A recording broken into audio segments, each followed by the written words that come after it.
Olá aí para você que está aqui comigo, Sabadin mais uma vez aqui falando, e hoje eu trouxe um assunto que geralmente é motivo de muita dúvida para quem está começando a estudar arte e estudar pintura, que é a cor.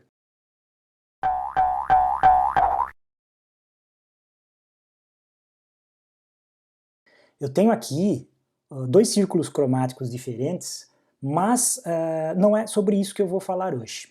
Existem várias maneiras de a gente decidir as cores que a gente vai usar numa cena, numa arte.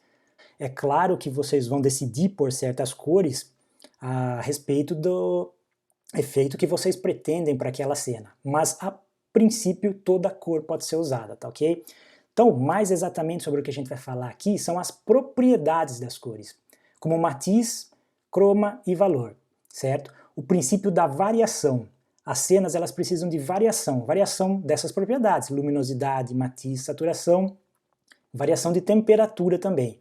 Vamos falar sobre a iluminação direta e indireta de uma cena. E temperatura de cor, de luz e sombra, incluindo a temperatura de cor da própria luz. Eu tenho aqui uma cena bastante simples que eu preparei para usar de exemplo, tá? Que nada mais é do que uma esfera, um cubo, um plano e uma parede, poderia ser, certo? Então aqui eu já tenho a minha paleta, a base de cor, a cor local dos meus objetos já definidas.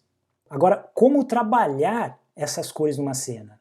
Tá? Aqui a gente tem apenas a base, mas como fazer para que essas cores funcionem na cena? O que aconteceria na maioria dos casos para quem está começando e não tem ainda muito conhecimento sobre cor, é exatamente isso aqui. Eu tenho uma variação tonal agora nessa cena, ou seja, eu tenho luz e tenho sombra, mas os matizes permanecem os mesmos. A minha esfera ela é basicamente monocromática, embora a minha cena seja colorida, cada objeto da minha cena está monocromático. Por quê? Porque eu tenho esse azul claro na luz aqui na esfera e depois eu tenho esse mesmo azul mais escuro, ou seja, é uma variação apenas tonal, eu não tenho uma variação de matiz. O mesmo está acontecendo aqui com o cubo, certo? Eu tenho uma variação tonal dele, a parede da mesma forma e para o piso aqui a mesma coisa. E para essa cena ficar mais interessante e ter um realismo maior, a gente precisa das variações das outras propriedades das cores. Então eu tenho aqui no próximo exemplo essa cena resolvida de uma forma muito mais interessante. Na cena aqui de baixo eu já tenho uma luz mais amarelada ou mais quente. E esse amarelo ele acaba tomando conta de toda a cena. Todas as partes dos objetos que estão voltadas mais para a luz, elas sofrem a influência desse amarelo. Então eu tenho essas variações entre a luz e sombra, não só do valor tonal, não só da luminosidade, mas também dos matizes.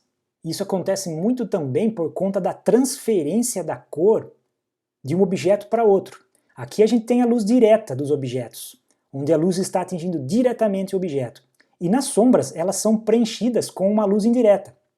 É uma luz refletida, rebatida, que vem dos outros objetos, que vem aqui do plano do piso, que vem da parede.